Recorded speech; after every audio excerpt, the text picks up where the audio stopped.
I'm going to now introduce our first speaker for the afternoon for this session, and Ian Peacock, who is also one of our committee members. He'll be speaking for 15 minutes with a 5-minute question time. So Ian is a retired chartered marine and mechanical engineer, and he's been a member of McCann Committee since 2023. Ian also heads up the McCann Sustainable Homes Group, which some of you may have had contact from.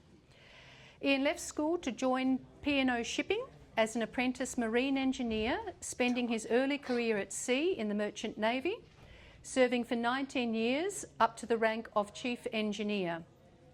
He studied part-time while at sea to gain a Bachelor of Engineering with honours in Mechanical and Electrical Applications Engineering. Ian then left the sea to work ashore and spent the last 16 years working as a principal surveyor and lead auditor for the Norwegian Classification Society, Det Norsk Veritas. I'm not sure if I said that correctly. That's right. Anyway, DNV. Ian moved to Sydney with DNV in 2003, where he managed a small team of surveyors and engineers before retiring in 2014. Ian is also a DIY enthusiast, jack of all trades, and we've certainly benefited from his expertise on the McCann Committee. He's a home builder, renovator, and a sustainable homes enthusiast. Ian and his family moved to Perth in 2021, and he has fully electrified their home in Myree. So I'd like to ask Ian to come up now. Thank you. Good afternoon, everybody.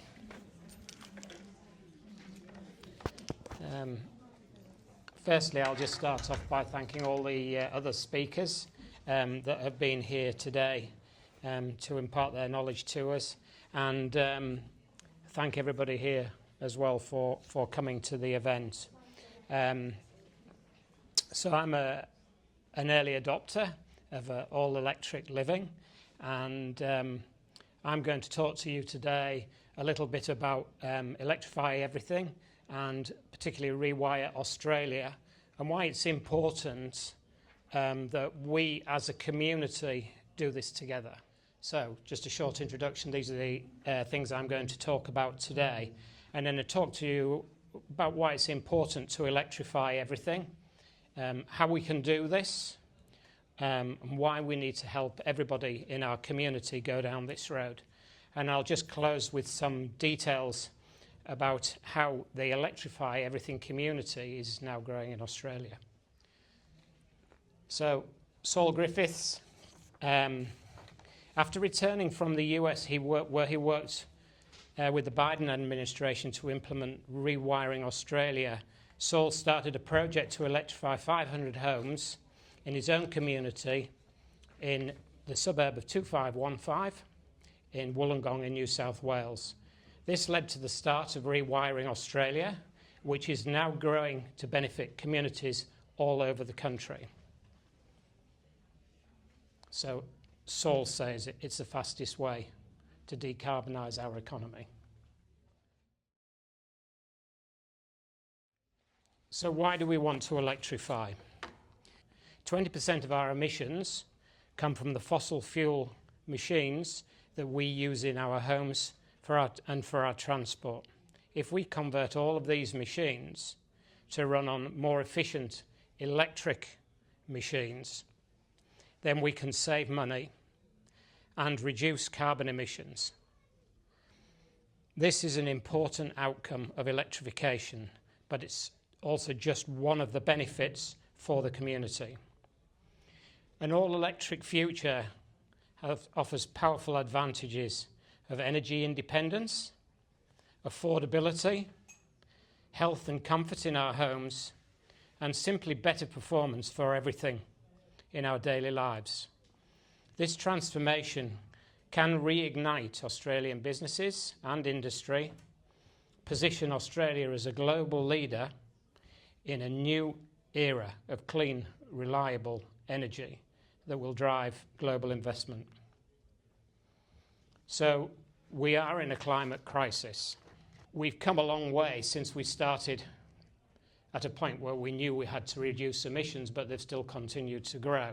So our route now to achieve 1.5 degrees has to be very, very rapid. So these images just show that it's getting harder and harder for us to limit ourselves to 2 degrees centigrade.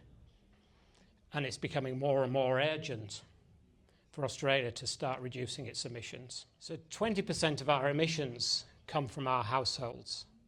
So that's from the vehicles that we drive and the energy that we consume in our homes to drive all our machines, be that your TV or your refrigerator or whatever that might be.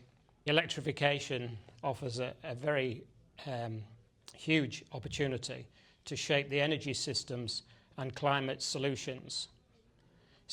But it's especially powerful if we could all work together within the community to achieve this. So we are in a cost of living crisis. The cost of living has been rising, and home energy bills in particular have begun to rise. Most of this cost is being driven by the increasing cost of fossil fuels and the fossil fuels that we use as part of our everyday lives: oil, gas and coal. So electrifying everything and running it on cheap, renewable energy will bring us permanent energy bill savings. So for those of you that have already got solar, you probably know that the solar that you use during the day provides you with cheap energy to reduce your bills. And so solar does save us energy. Perth is a very lucky place. We have around 3,000 hours of sunshine every year. We have the largest take-up of solar in the country, if not also in the world. So we have access to the cheapest electricity in the world, 5 cents a kilowatt hour. Over 1/3 of our homes enjoy the benefits of this cheaper energy during the day. And with the addition of a battery, which is now coming with subsidies, we can run our homes on this cheap renewable energy 24/7. So how are our households going to benefit?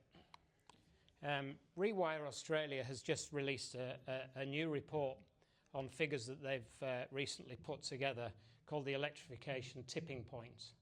So basically what they're saying is that you can electrify your home. You can purchase your solar, your batteries, your EVs, everything that you need to electrify everything. And it will be cheaper to run your home over a 15-year period, even if you include the costs of borrowing all that money at 5.5%. So basically the report shows that a fossil fuel run home with petrol vehicles would cost you around $61,500 more to run over 15 years than an all-electric home. These figures are really important, and that's over $4,000 a year. And I think some of my colleagues also pointed towards that. So these are the opportunities that we can grasp if we go for an all-electric future.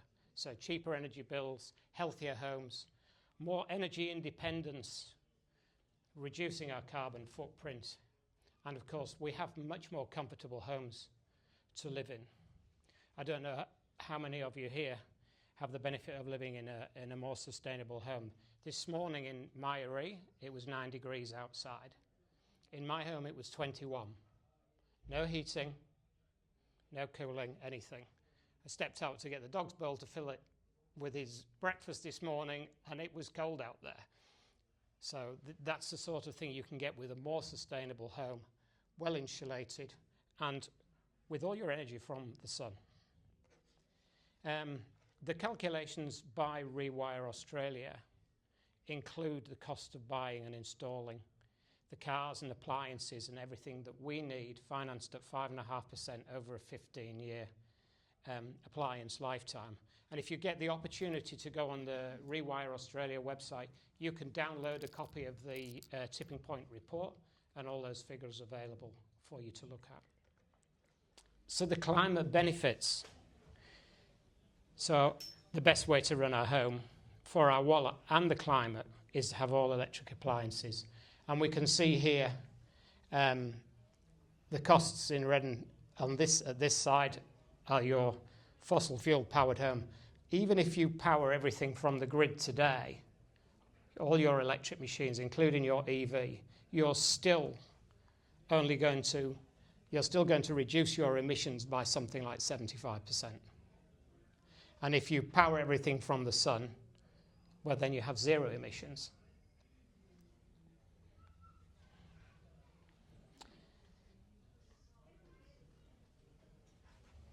So if we can all do this as a community, then we all start to benefit.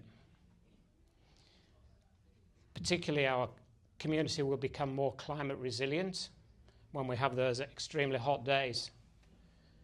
Our grid will become more responsive and won't have the same issues that we have today because there's too much solar in the grid, and then there's not enough solar in the grid, and then we've got these peak demand. If we have all electric homes and all use our energy at night from the batteries, we're basically taking away all the load from the grid across the day. It creates local jobs. I mean, today you've met some people outside and some local owners and EVs of things. You know, all of these new electric machines that we're going to be buying in our community will create local jobs and support our local economy.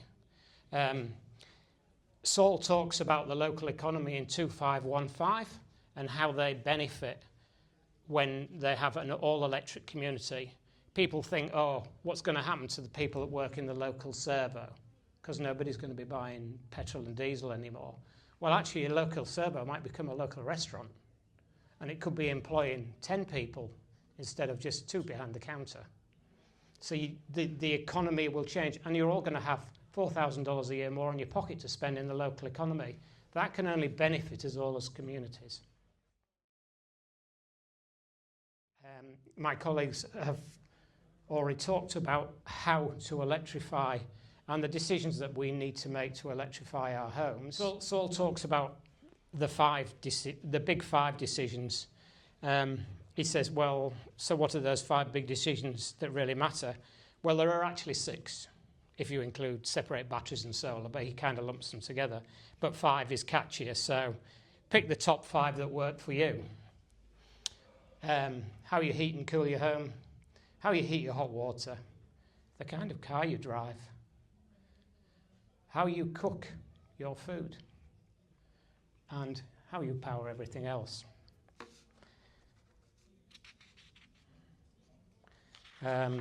We talk about this being cheaper for us, but we don't have to go out and do it all at once. What we have to do is we have to make the right decisions at the right times so that we don't end up buying fossil fuel machines that are going to continue polluting for the next 15 years. So I think, as Peter was saying earlier about putting the label on the gas hot water heater so that when it breaks down you know who to call, that's an important decision to make, because if you buy another gas one, it's going to last you another 10 to 15 years. So the all-electric home. I think we've all talked quite a lot today about what actually we need to do to have an all-electric home that this represents. Yeah, the only additional thing is, of course, to say when we make the decisions to go all-electric, we are locking in our electric future, and not just benefiting ourselves, we're benefiting the community as well.